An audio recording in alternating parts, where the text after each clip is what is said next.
Hello there. Dr. Bill Crawford here, psychologist, speaker, author of 8 books, host of 2 PBS specials. Here again to bring you another tip on how to help you create the life you want. Specifically, how to use my life from the top of the mind philosophy to bring more clarity, confidence, creativity into everything you do. Today I want to talk about new ways of dealing with negative emotions. I think people understand and experience how negative emotions can get in the way of our decision making, our experience of life. And so what we want to do is be able to influence those in new ways, because I think the more we know the new ways, the more influential we can be.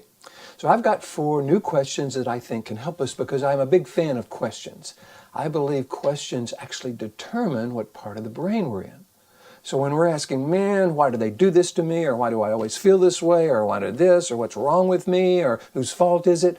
Those are what are called brainstem questions. I'll call them BS questions. Brainstem questions, because they're coming from this lower 20% of the brain, the brainstem. Those of you who follow my life from the top of the mind philosophy, you know we got these 3 parts to the brain: brainstem, neocortex, which is where we have our access to our interpersonal skills, problem-solving skills, clarity, confidence, creativity, compassion, etc. And the middle part of the brain, the limbic system, that's the scanner, processor, router part of the brain. It determines whether it sends data down to the lower brain or up to the upper 80% of the brain, and one of the determining factors are the questions we ask. So I've got 4, I believe, new questions that will help us become more influential with the negative emotions we find ourselves feeling from time to time. The first one is, what is the emotion? But I think it's important to name it in a very specific way. Because when people say, man, I'm really anxious, or I'm frustrated, or I'm overwhelmed, or I'm depressed, I'm angry, or I'm annoyed, we almost defining ourselves as that I am this. I suggest we change that and ask the question, what am I feeling? Okay, well, I'm feeling angry, I'm feeling annoyed, I'm feeling overwhelmed, I'm feeling depressed, but that's a different experience than who am I?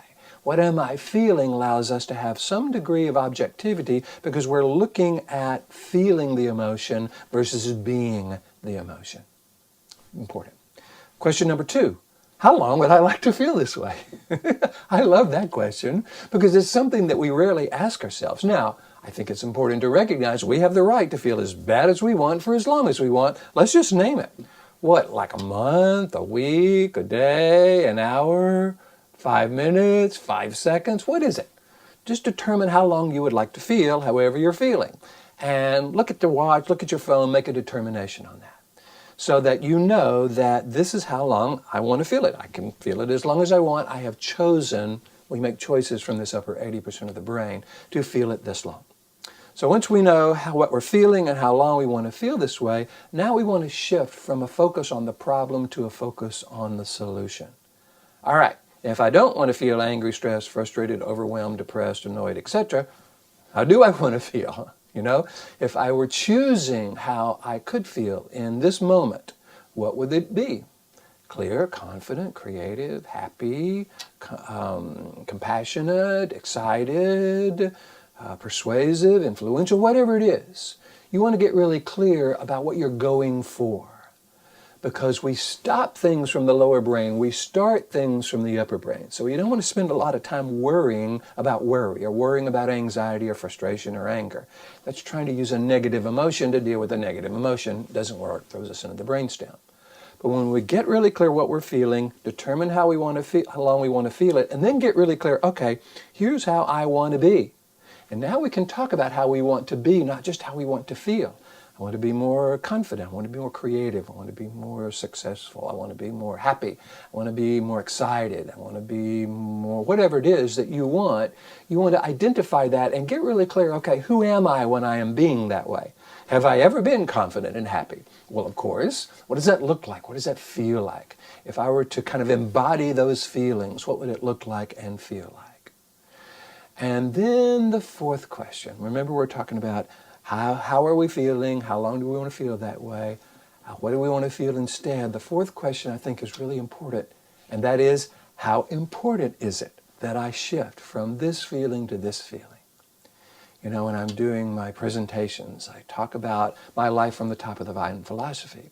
And I have people say, boy, this is nice, Bill, but boy, this is going to take some work. And I say, sure, absolutely. So I ask the question, if someone were going to pay you $25 million to practice this over the next 3 months. How many of you would do it?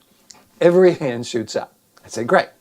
Now, without needing to be perfect, if we were going to kind of gauge how successful we'll be at practicing this, if someone were going to pay us $25 million to practice this purposefully, doesn't mean it have to be perfectly, but purposefully over the next 3 months, how many of you would take them up on that? Every hand shot up.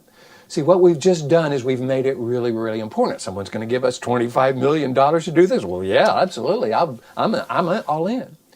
So I think the key is to make this new way of being, this more influential, purposeful way of being, important enough to give it our attention, to give it our focus, to be willing to practice it until it becomes a new habit. So if we'll recognize that our peace of mind, our happiness, our ability to make good decisions come from what I call the top of the mind, frankly, it's way more important than 25 million. We know a lot of folks who have $25 million who are not very happy or content at all. So if we could make this really, really important, in my books and my seminars, I call it our highest purpose. Because I think for a while it has to become the most important thing we do. Because when we let other things become more important, especially those things that we don't always have control over, other relationships or jobs or traffic or other people, if we make them more important than this, then here we are, right back in the brainstem, feeling less than powerful, less than influential. But if we're willing to make being the way we have chosen to be, this is not how we're supposed to be, this is not how we should be, this is how we have chosen to be the most important thing in our life for a while until it becomes a habit, I would say 2 to 4 months, then what happens is we start rewiring the brain. For those of you who have heard the phrase neuroplasticity, it means the brain is always rewiring itself. We want to make sure we're creating these new neural pathways going from the limbic system up to the neocortex and back down to the limbic system versus that limbic system down to the brainstem. If we're willing to use these 4 questions, how am I feeling? How long do I want to feel this way? How would I rather be feeling? And how important is this?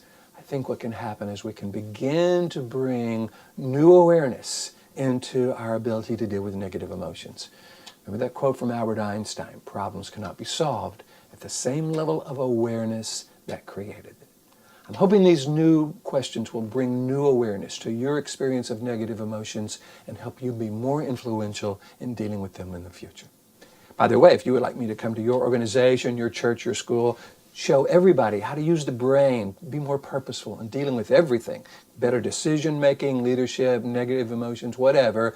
This is what I love to do. All you got to do is go to my website, Ph.D.com, hit the contact button, let me know what you're interested in. Love to talk with you about that. If you like these videos, hit the like button, please. You know how everybody loves it when you like it. Share it with your friends if you feel it's valuable. So, until next time, here's to you, bringing more clarity, confidence, creativity into everything you do, and I'll look forward to seeing you in the next video.